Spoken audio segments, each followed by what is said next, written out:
ओम श्री गणेशाय नमः। ओम गं गुरुवे नमः। ओम नमः शिवाय। शिवजी सदा सहाय। अध्याय 3। साध्य साधन आदि का विचार तथा श्रवण कीर्तन और मनन, इन 3 साधनों की श्रेष्ठता का प्रतिपादन।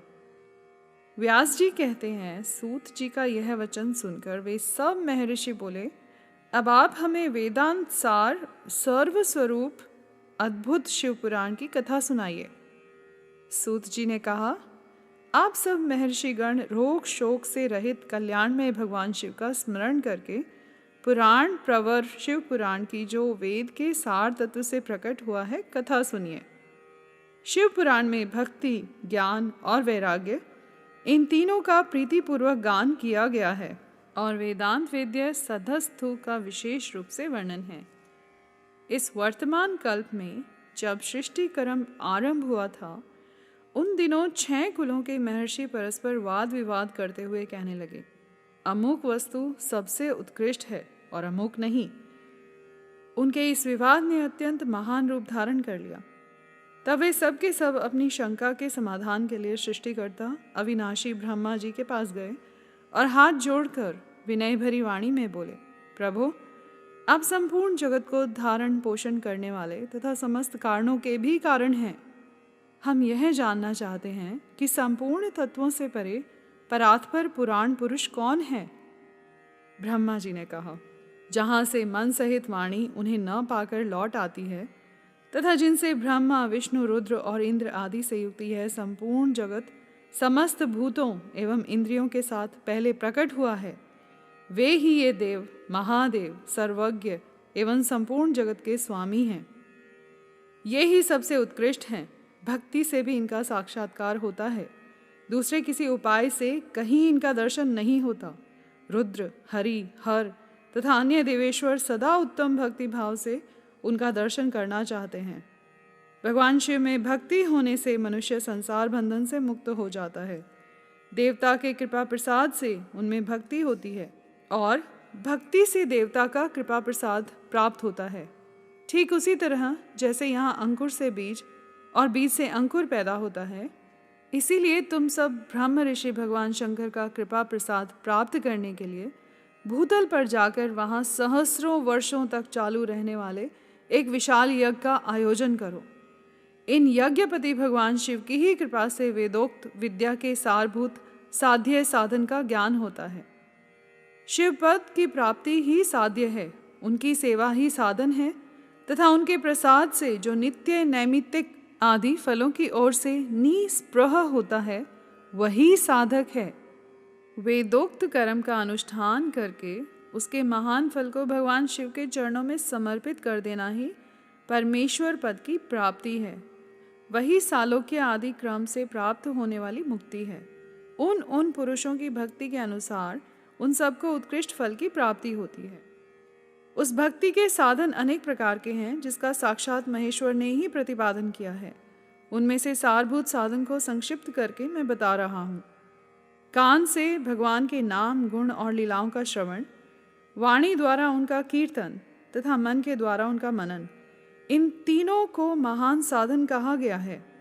तात्पर्य यह है कि महेश्वर का श्रवण, कीर्तन और मनन करना चाहिए।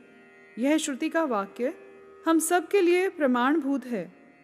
इसीलिए साधन से संपूर्ण मनोरथों की सिद्धि में लगे हुए आप लोग परम साध्य को प्राप्त हों। लोग प्रत्यक्ष वस्तु को आँख से देखकर उसमें प्रवृत्त होते हैं, परंतु जिस वस्तु का कहीं भी प्रत्यक्ष दर्शन नहीं होता, उसे श्रवणेंद्रिय द्वारा जानकर मनुष्य उसकी प्राप्ति के लिए चेष्टा करता है। अतः पहला साधन श्रवण ही है। उसके द्वारा गुरु के मुख से तत्व को सुनकर श्रेष्ठ बुद्धि वाला विद्वान पुरुष अन्य साधन कीर्तन एवं मन की सिद्धि करे। क्रमशः मनन पर्यंत इस साधन की अच्छी तरह साधना कर लेने पर उसके द्वारा सालोक्य आदि के क्रम से धीरे धीरे भगवान शिव का संयोग प्राप्त होता है।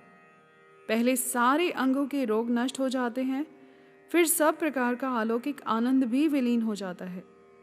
भगवान शंकर की पूजा, उनके नामों के जप तथा उनके गुण, रूप, विलास और नामों का युक्ति परायण चित्त के द्वारा जो निरंतर परिशोधन या चिंतन होता है, उसी को मनन कहा गया है।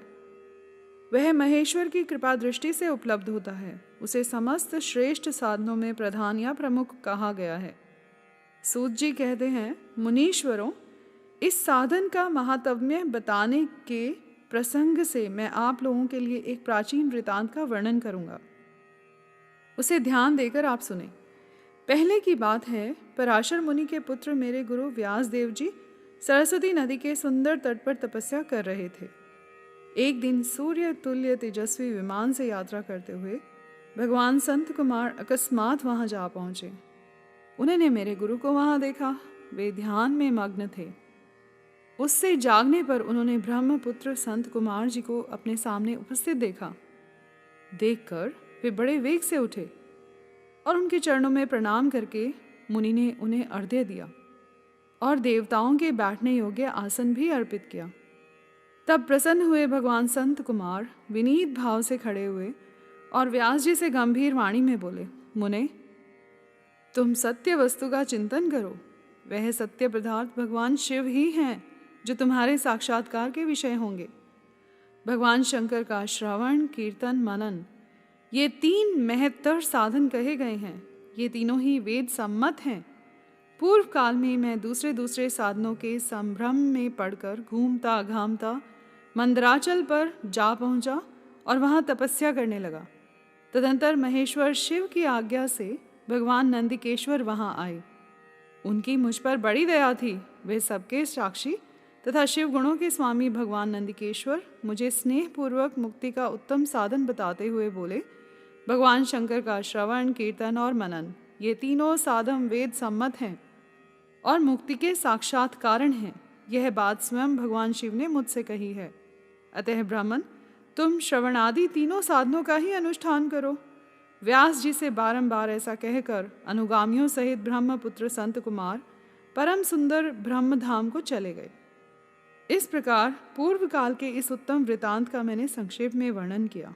ऋषि बोले, सूत जी, श्रवण आदि 3 साधनों को आपने मुक्ति का उपाय बताया है, किंतु जो श्रवण आदि तीनों साधनों में असमर्थ हो, वह मनुष्य किस उपाय का अवलंबन करके मुक्त हो सकता है? किस साधन भूत कर्म के द्वारा बिना यत्न के ही मोक्ष मिल सकता है? यहाँ पर अध्याय 3 और 4 समाप्त हुआ। कर्पूर गौरम करुणावतारम संसार सारम भुजगेंद्रहारम सदा वसंतम हृदयारविंदे भवम भवानी सहितम नमामि।